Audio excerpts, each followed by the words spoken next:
Hi guys, Tom here from Byte Review, where this time we're having a look at Microsoft's new Lumia 950.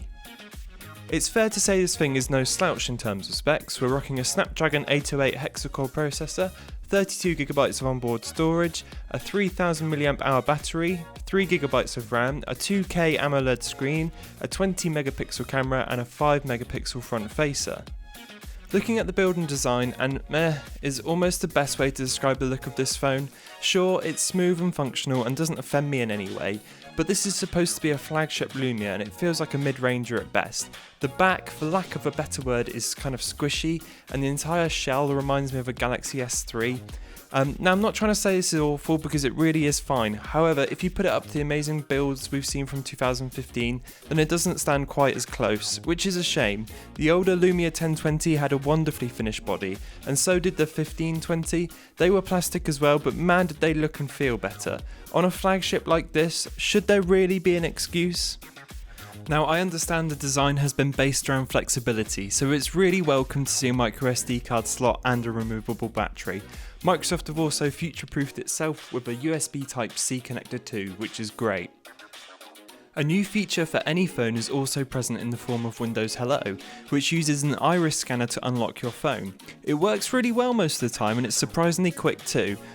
However, on the odd occasion when it doesn't work, you can look a little silly oogling your phone trying to get it to unlock. The 2K screen works wonders for Windows Phone 10 as well. The oversaturated colours that come from an AMOLED display make the tile interface really pop. Viewing angles are great and it gets plenty bright enough. It's not the best 2K display I've seen, it's not as bright or as vibrant as say the Galaxy S6, but it's hard to fault it too. The glance screen also makes a welcome return, providing useful information without damaging your battery life. Arguably the biggest feature of the 950 is Windows Continuum, a standout feature that really sets the phone apart from the others, and feels like Microsoft's vision of the future. Effectively what it does is bring a full desktop PC experience from your phone. It's a simple matter of connecting your phone to a keyboard, mouse and monitor, which you can do wired through Microsoft's display dock, or go wireless using a Miracast dongle and Bluetooth.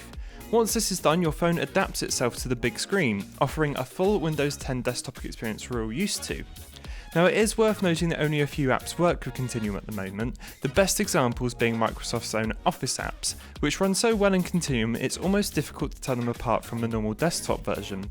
Typically third-party support is slim at the moment. There are some apps which utilise it well, but most of them don't support it yet. However, the browser can be used to plug that app gap a little, as it now displays a full desktop version of the websites as opposed to a mobile version. As this is such a big feature, I actually made a separate video about it, which I'll leave a link to in the description, so check that for more information. As amazing as Continuum is, it doesn't make up for the fact that currently Windows 10 Mobile is a bit of a mess. Random crashes are all over the place, mainly noticeable when browsing the Windows Phone store, trying to shoot 4K video, or switching between apps. One of the strangest ones I got was my 950 would blurt out white noise every other second for no apparent reason, which only stopped after I reset the phone. I've also noticed apps sometimes just don't download at all. It's annoying because I feel like a beta tester in which these bugs would be forgivable, but this is a full retail release and it really shouldn't be happening.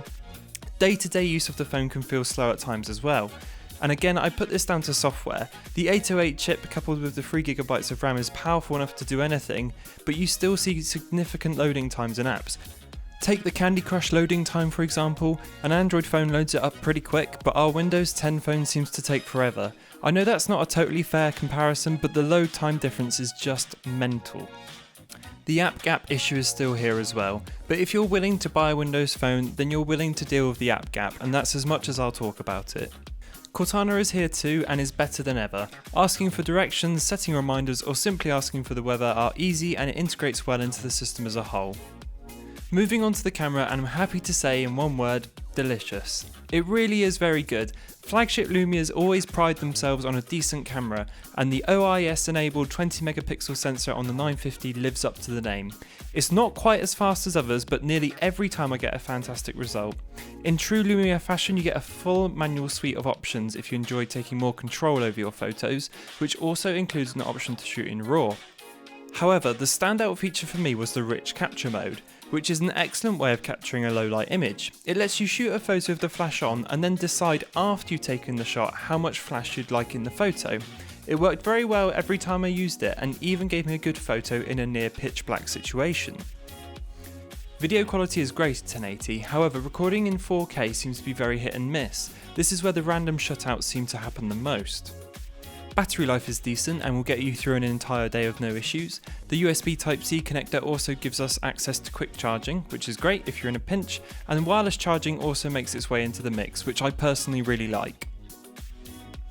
To round off, I have to say I really like the concept of this phone also being your PC, and I admire Microsoft for carving its own route in mobile, whether it's the right one or not. The camera is up to par and it feels like there's some hope for Windows Mobile yet.